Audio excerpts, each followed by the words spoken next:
നമസ്കാരം. തെക്കുവടക്കിലേക്ക് വീണ്ടും സ്വാഗതം. ഞാൻ വി.കെ. ചെറിയൻ. എൻ്റെ സുഹൃത്തും അക്കാഡമിക്കുമായ ശ്രീ ദാമോദർ പ്രസാദാണ് എൻ്റെ കൂടെ ഇന്ന്. ഞങ്ങൾ ഇന്ന് ഡിസ്കസ് ചെയ്യാൻ ഉദ്ദേശിച്ചിരിക്കുന്നത്, ദാമോദർ പ്രസാദ് പ്രത്യേകിച്ച് അദ്ദേഹം ഒരു മീഡിയ ഒബ്സർവറും അക്കാഡമിക്കും ആയതുകൊണ്ട് എന്താണ് കേരളത്തിലെ തിരഞ്ഞെടുപ്പ് തിരഞ്ഞെടുപ്പ് ക്യാമ്പയിൻസ് കൊണ്ടുവരുന്ന ഇഷ്യൂസ്. ഇന്നലെ നമ്മൾ കണ്ടു CPM-ന്റെ U-ടേൺ, ഒരു വിധത്തിൽ പറഞ്ഞാൽ യുവതി പ്രവേശനത്തിൽ. ഇത് ആ സമയത്ത്, ഇത് തുടങ്ങിയ സമയത്ത് തന്നെ പലരും പറഞ്ഞാണ് ഇതിലെ കൈവച്ച് കൈ പൊള്ളിക്കരുത്, നിങ്ങൾ ഇതുപോലെ തന്നെ അതിന് ബന്ധപ്പെട്ടവർക്ക് വിട്ടുകൊടുക്കുക. പക്ഷെ അന്ന് നവോത്ഥാനം എന്നൊക്കെ പറഞ്ഞ CPM ഒരു ലേക്ക് പോയി. അതുപോലെ തന്നെ വികസനം, BJP കൊണ്ടുവരുന്ന വികസനം, CPM കൊണ്ടുവരുന്ന വികസനം ഒരു തരത്തിൽ നിൽക്കുന്നു, ഒരു ഇഷ്യൂ ആയിട്ട് നിൽക്കുന്നു.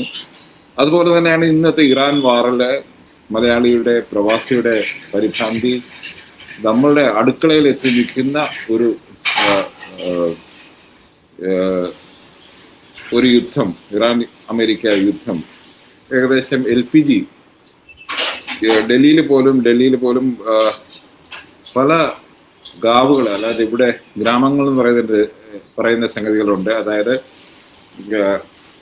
എന്താണ്, വളരെ തികച്ചും തൊഴിലാളികളും അല്ലെങ്കിൽ ചെറിയ കച്ചവടക്കാരും ഒക്കെ താമസിക്കുന്ന ഇടങ്ങളിൽ അവരൊക്കെ LPG കിട്ടാതെ ഇപ്പോൾ ഇലക്ട്രിക് ഇൻഡക്ഷൻ കുക്കറിലേക്ക് പോകുന്നു. ഇൻഡക്ഷൻ കുക്കറിൻ്റെ വില 3 ഇരട്ടി 4 ഇരട്ടി കൂടിക്കഴിഞ്ഞു.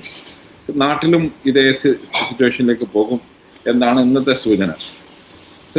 ദാമോദർ, എന്താണ് കേരളത്തിലെ ഇന്ന് നോക്കുമ്പോഴുള്ള ഒരു മെയിൻ ഇലക്ഷൻ ഇഷ്യൂ? യുവതി പ്രവേശനമാണോ, LPG ആണോ, വികസനമാണോ, മറ്റു എന്തെങ്കിലുമാണോ?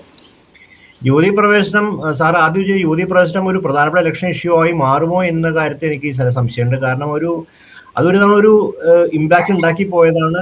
മാത്രമല്ല, ശബരിമല കഴിഞ്ഞ കുറച്ച് കാലമായിട്ട് സജീവമായിട്ട് നമ്മുടെ വാർത്താമാധ്യമങ്ങൾ ഉണ്ടായ വിഷയമാണ് ശബരിമല. അത് ശബരിമല അവിടെ നടന്നിട്ടുള്ള സ്വർണ്ണപ്പാളി, വാതിൽപ്പാളി, കൊള്ളയെ ബന്ധപ്പെട്ട വിഷയം ഓൾറെഡി മാധ്യമത്തിൽ ഉണ്ടായിരുന്നത്. പഞ്ചായത്ത് തെരഞ്ഞെടുപ്പിൽ അതിന് ഇമ്പാക്ട് ഉണ്ടാക്കുകയും ചെയ്തു. ഇപ്പൊ അതിൽ അറസ്റ്റ് ചെയ്യപ്പെട്ട CPM നേതാക്കൾ ഉൾപ്പെടെ എല്ലാവർക്കും ജാമ്യം കിട്ടി. അതിലൊരു CPM നേതാവിനെതിരെ, പത്മകുമാറിനെതിരെ അദ്ദേഹത്തിന്റെ പത്തനംതിട്ട പാർട്ടി നടപടിയെടുക്കുന്നു. വാർത്തയും കൂടി, അല്ലെങ്കിൽ CPM വാർത്ത ജനങ്ങളിലേക്ക് എത്തിക്കിട്ടായി നടപടിയെടുക്കുന്നു. അപ്പൊ ആ നിലയിൽ അത് സോർട്ട് ഔട്ട് ചെയ്യാൻ ശ്രമം നടക്കുന്നത്. പക്ഷേ ഒപ്പം തന്നെ അതിന് മുൻ ദേവസ്വം മന്ത്രി കടകംപള്ളി സുരേന്ദ്രനെതിരെ ഈ കേസിൽ പ്രതികളായിട്ടുള്ള പോറ്റിയും അവരൊക്കെ തന്നെ മറ്റൊരു കേസ് കൊടുക്കുന്നുണ്ട്, കാര്യം ഈ സാമ്പത്തിക ഇടപാടായി ബന്ധപ്പെട്ട്. അപ്പൊ അത് എങ്ങനെ ഡെവലപ്പ് ചെയ്യുന്ന കാര്യം, അത് അവിടെ ഒരു ഇഷ്യൂ നിൽക്കുന്നുണ്ട്. പക്ഷെ അതൊരു ഇമ്പാക്ട് ഉണ്ടാക്കിപ്പോയി. അങ്ങനെ പശ്ചാത്തലത്തിലാണ് പെട്ടെന്ന് സുപ്രീം കോടതി ഈ ഇലക്ഷന്റെ സമയത്ത് തന്നെ ഈ വിഷയം, യുവതി പ്രവേശന വിഷയം എടുക്കാൻ തീരുമാനിച്ചത്. അപ്പോൾ CPM-ന് അതിന് നിലപാടുണ്ടായിരുന്നു. സർക്കാരിന് പിണറായിക്ക് വ്യക്തിപരമായിട്ട് തന്നെ ഒരു നിലപാടുള്ള വിഷയമായിരുന്നു. ഞാൻ പക്ഷേ സാറെ കാണുന്നത് അതിനെ എങ്ങനെയാ വെച്ചിട്ടുണ്ടെങ്കിൽ, തുടക്കം മുതൽ തന്നെ പിണറായിയെ സംബന്ധിച്ചോളം അതൊരു നവോത്ഥാനം എന്ന രാഷ്ട്രീയം പറയുമ്പോഴും അതിൻ്റെ അകത്തൊരു പൊളിറ്റിക്കൽ ആയിട്ട് ഈ ഒരു ഇലക്ട്രൽ പൊളിറ്റിക്സ് അതിൻ്റെ അകത്ത് പ്രായോഗികമായ രാഷ്ട്രീയം പിണറായിക്ക് ഉണ്ടായിരുന്നു വിചാരിക്കുന്നത്. കാരണം ശബരിമലയെ കുറിച്ചുള്ള തെറ്റായ അസസ്മെന്റ് CPM ഉണ്ടായിരുന്നു. കാര്യം ശബരിമല വിശ്വാസ സമൂഹത്തെ സംബന്ധിച്ചോളം അതൊരു NSSന്റെ അജണ്ട മാത്രമാണെന്നും അതിലല്ലാതെ NSS ഇതര ഹിന്ദു കമ്മ്യൂണിറ്റി മുഴുവൻ ഒരുപക്ഷെ ഈ ക്ഷേത്രപ്രവേശന പാരമ്പര്യം മുൻനിർത്തിക്കൊണ്ട് ഇടതുപക്ഷത്തിന്റെ രാഷ്ട്രീയത്തിനൊപ്പം നിൽക്കുമെന്നും, ഒപ്പം തന്നെ കേരളത്തിലെ ന്യൂനപക്ഷ സമൂഹങ്ങളും, അത് മുസ്ലിം സമൂഹം, ക്രൈസ്തവ സമൂഹമൊക്കെ തന്നെ ഈ വിഷയത്തിൽ പിണറായിയോട് യോജിക്കുമെന്നൊരു തെറ്റായ അസസ്മെന്റ് ആയിരുന്നു നവോത്ഥാനത്തിന്റെ പിറയിലുണ്ടായിരുന്നത്.